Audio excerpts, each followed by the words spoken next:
welcome to Property Quorum.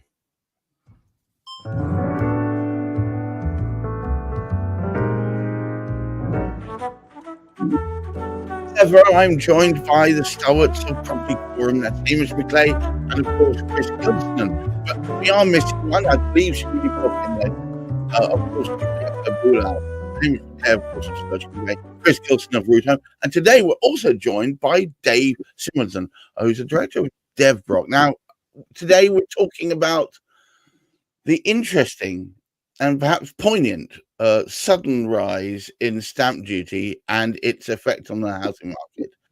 And of course, as per usual, I throw Hamish mercilessly under the bus. Wow, there's been so many buses sort of aimed at me over the past months. Sorry about that, my friend. Surviving, I still am. I'm just wondering if the march of the march of our sort of current government into sort of building all these properties is going to actually sort of end up sort of under the bus too, if we're not very, very careful. Situation coming up, we had a very, very negative impact last time around, the stamp duty.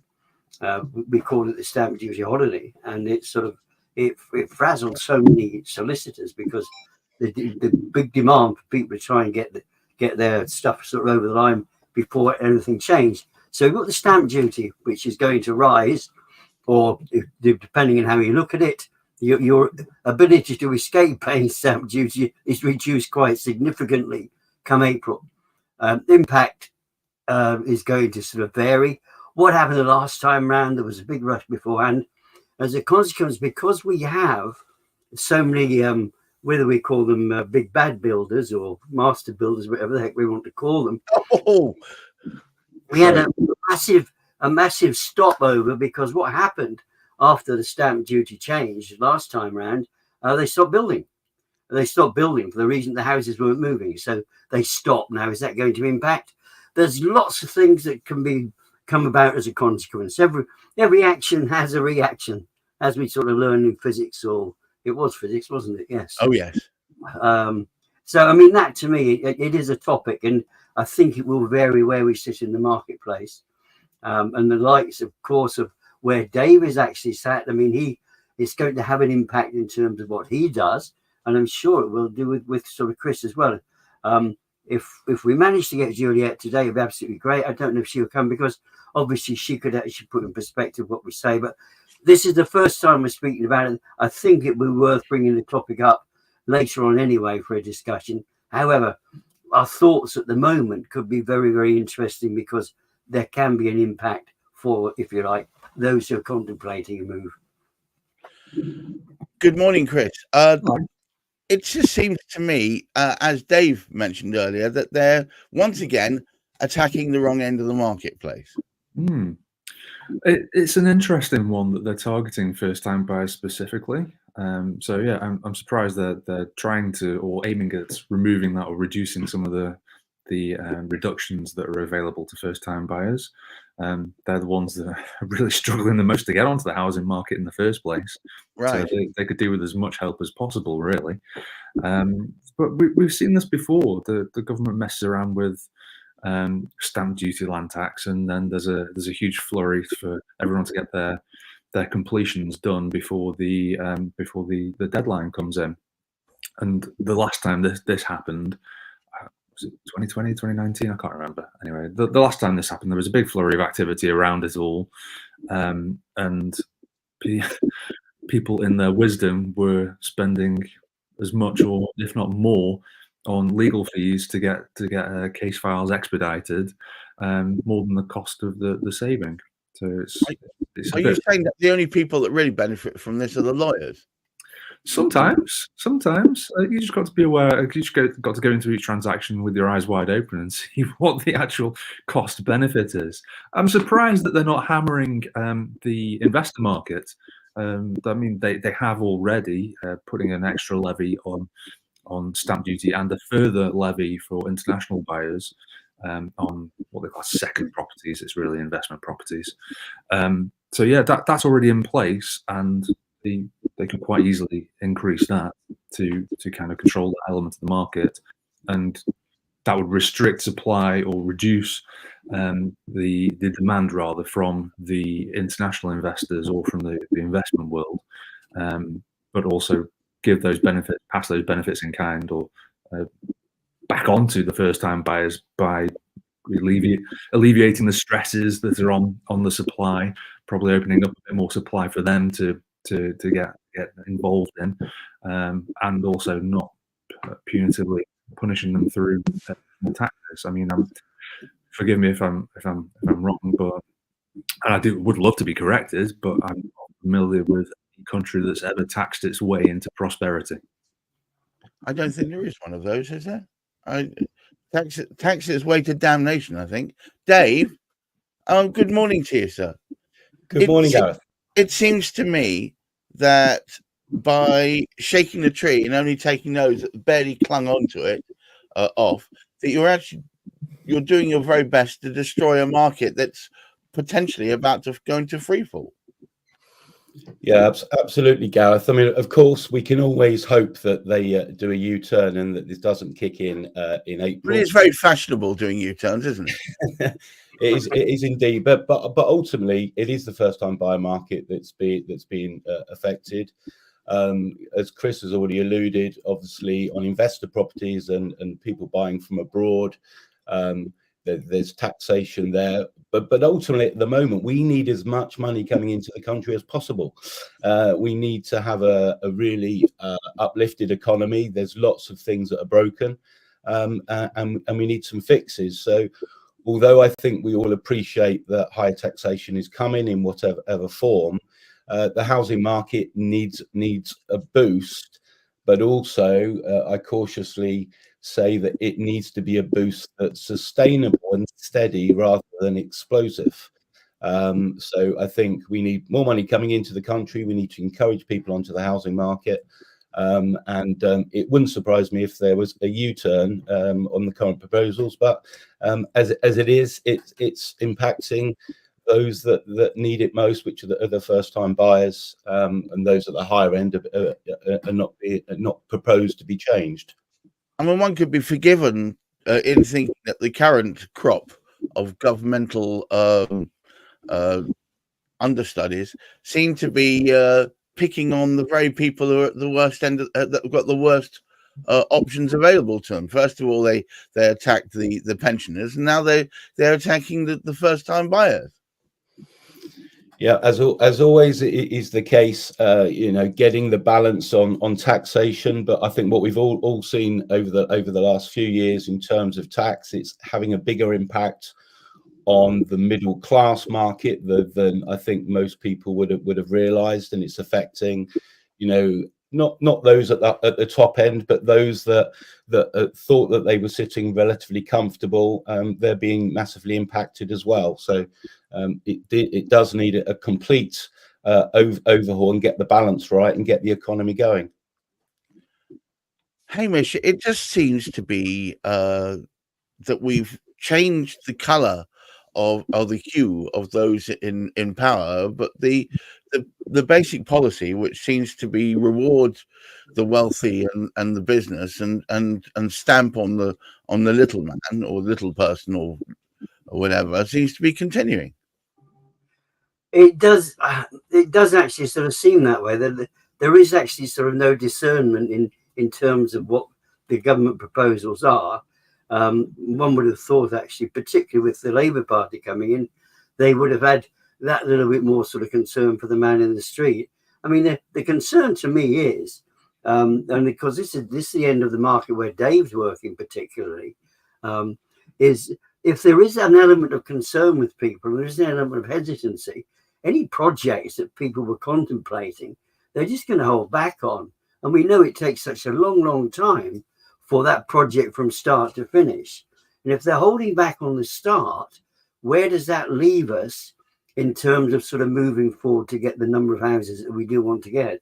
And it's really the activity of the first-time buyers that can help maintain that particular flow. What we're actually going to sort of see, if there is an increase in activity, it is not because of the fact that there are more houses available. It's because of the fact there's people are trying to beat that particular price, save the price. as Chris says, sometimes their efforts to charge at sort of saving monies. I mean, it's things like mortgage rates, such a small change and such a small impact. By the time you paid out all the money to actually achieve it, there's not really going to be a benefit. But it's unfortunate. It's also dependent on which part of the country. I mean, there are a number of properties, particularly from the Midlands and north and upwards, and into Wales too, where 125,000 is a fair price, and basically that's not going to change anything, because if it's below 125,000, there won't be any tax duty. However, there's not, when you actually start moving it that much further down, you won't really get much change out of £300,000 when you come to the average price in somewhere like Oxfordshire, say. So those souls, I mean, there's going to be a lot. And there's a suggestion too, and this could be worrying because this will frighten people off buying to a certain extent, because there's a shortage already of houses. Are we going to see a price increase as a consequence of this big charge to get these properties done? Because people want to get the property and save the money. So as Chris said, the overall gain is likely to be negligible. However, it's not going to help the housing situation, which is a serious thing that basically needs to be done. And I think, as Dave was actually sort of saying, and sort of Chris is involved in this side, we do want those foreign investors. We don't want to frighten off foreign investors. We need their money. And at the moment, it's not really going a good way for those foreign investors either. So it's a bit of a squeeze, and I don't think there's going to be many positives coming out of it that I can see. I hope there will be. Chris, with the way in which the market is currently moving, we are discouraging foreign investment. We are clamping down and making it as hard as possible for people who barely have enough money to get the deposit together so you can get on the first rung of the ladder. Does this bode well for the property market in the short term? In the short term, I don't think there's going to be a huge impact. In the longer term, with this new change in government, not been in for 14 or so years, it doesn't bode well.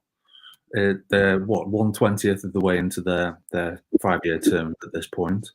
What have they done? It looks like they're repeating the same old patterns the previous governments have done, and nothing beneficial has happened off the back of it.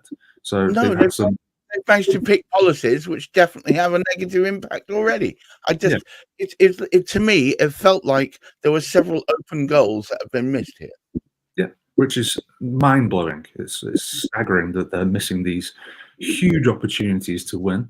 They need big projects and they need to enact them quickly.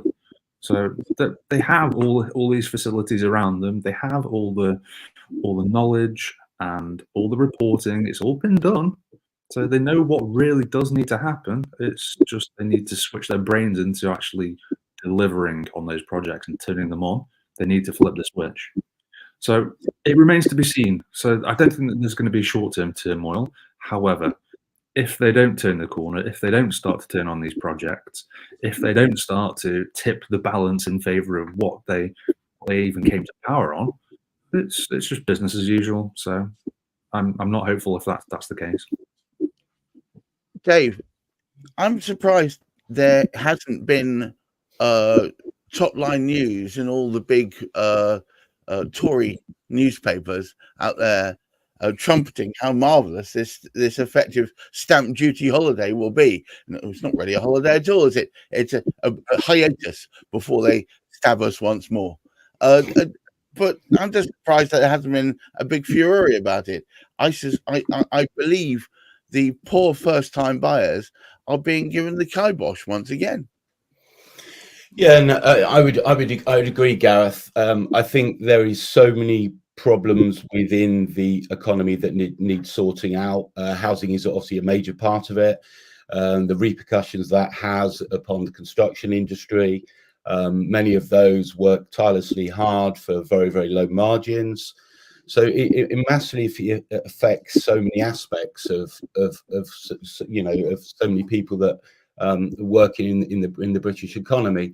But I think what we've also started to see There has been a slight shift in housing generally in the last few years with the explosion of HMOs. Buy to rent is obviously becoming more accepted and stable as an asset class, and those people that took the risks and started to do buy to rent many years ago, everyone was scratching their heads. Well, they've obviously read the market very, very well. So I think the housing market is also changing, but ultimately we need help. But it's, on one hand, we've got so many things that we need to get fixed, which is, NHS, policing, all those important things that we need to get fixed. So we need to tax, but where should we be taxing? We need to make sure that we're taxing in the right areas, whilst encouraging investment into the UK and whilst encouraging those people to get on the housing ladder. So there's a lot of problems to fix. And although obviously Labour have only been in tenure a few months, we have to remember that Conservatives were in power for many years and have brought upon many of these things. But also we've had Brexit, we've had COVID, all these things to deal with. In any sort of slowdown, normally that would be a 2-year cycle, but of course this has been longer with Brexit, COVID, and interest rate rises. But I think with inflation being lower than what was anticipated, interest rates will start to come down, and hopefully they will come down quicker than perhaps that was thought even only a few months ago, which will then hopefully kickstart and give confidence. I think all of us as citizens in the UK feel as if we've been kicked for the last few years. So we all need that confidence. And if we have a little bit of spare cash in our pocket to actually go and put it back into the economy, we're going to spend money in the local high streets.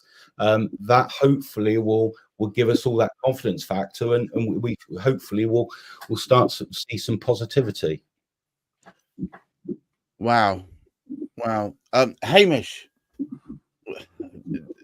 a man who I can always be certain of, and is these times of uncertainty. Would you take us home, please? Well, I'm not so sure home's the right word again.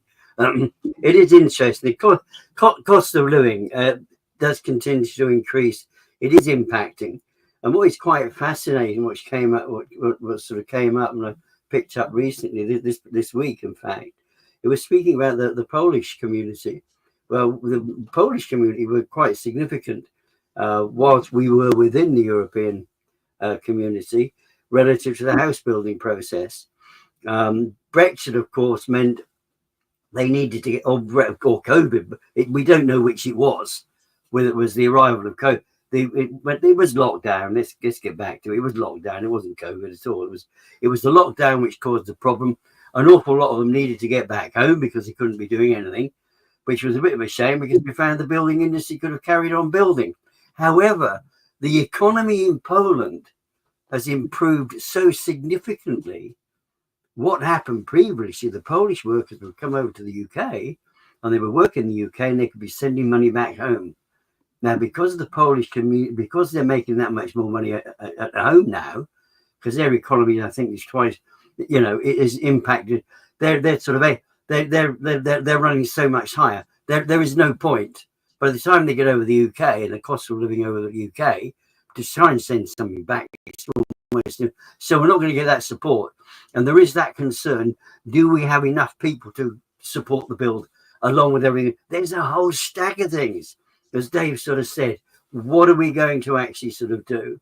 Because there's almost an A to Z of things that need to be sorted out. And we havented yet seen them sorted. Let's hope that something comes in and we can actually sort of see the government taking a hold of getting at least one of these up to actually get an incentive there to really sort of keep things going, because we've got quite a buoyant housing market at this moment as we actually sort of speak. There's plenty of sort of house sales going through, apparently. I don't know what that's to do with, but we want to actually sort of maintain that. We do not want to sort of dislodge and change it. We do not want builders to actually stop building. We do not want to stop projects from getting started. And hopefully things will happen to ensure that the appropriate things are maintained. Well, all it remains, I guess, for me to say is Auf Wiedersehen, Pet, and to thank our three stalwarts here, Hamish McLay, of course, of Search Convey, Chris Gilsenan of Route Home, and our esteemed guest, Dave Symondson, director of DevBrock. And to all of you out there in this crazy land that we call Britain, I wish all of you keep your feet on the ground, keep reaching for the stars. Let's hope. I never thought I'd end up going out for a journey, desperately hoping for a U-turn. But there you have it. Until next time, I wish all of you safe and sensible mental health. Bye-bye now.